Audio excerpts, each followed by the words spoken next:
लक्षात राहील. बघा बघा आता एकूण इकडे बघा एकूण चौरस किती असं विचार. दिलेल्या आकृतीत चौरसाची एकूण संख्या किती असं विचार. चौरस आणि चौकोनामध्ये फार फरक आहे. याचं चौरसाला पण नंबरिंग द्यायची 1 2 3 4 आणि 5, 2 आणि 3.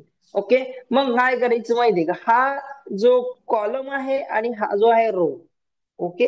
रो. तर मग शेवट कोण आहे, याच्या शेवटी 3 आहे, याच्या शेवटी कोण आहे 5, या दोघाचा गुणाकार. ठीक आहे. मग हा त्याच्यानंतर कोण आहे 2, 2 नंतर हा 4 आहे, या दोघाचा गुणाकार. आता शिल्लक कोण उरले, हा 1 आणि 3, म्हणजे ह्या 1 आणि 3 आणि हा राहिलेला घ्यायचा नाही. ओके. यांचा गुणाकार करत चला. 3 गुणिले 5, 3 5 15, 3 5 काय 15. त्याच्यानंतर बघा 2 गुणिले 4, 4 दोन्ही 8. त्याच्यानंतर बघा 1 गुणिले 3 आणि 3 1 3. मग या सगळ्यांची ऍडिशन करायची आहे. ओके. तर मग हे झाले 15 आणि 8 किती, 15 आणि 8 किती. चला हे आपण काम करू. 15 आणि 3 किती रे, 18 आणि 18 आणि 8 किती रे, 26. बरोबर. 26 हे तुमची काय आहे तर चौरस आहे. 26 चौरस. तर हे तुम्हाला जमलं पाहिजे. ओके. समजलं हे पण जे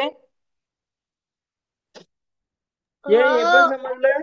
ओके. हे इम्पॉर्टंट आहे दोन्ही.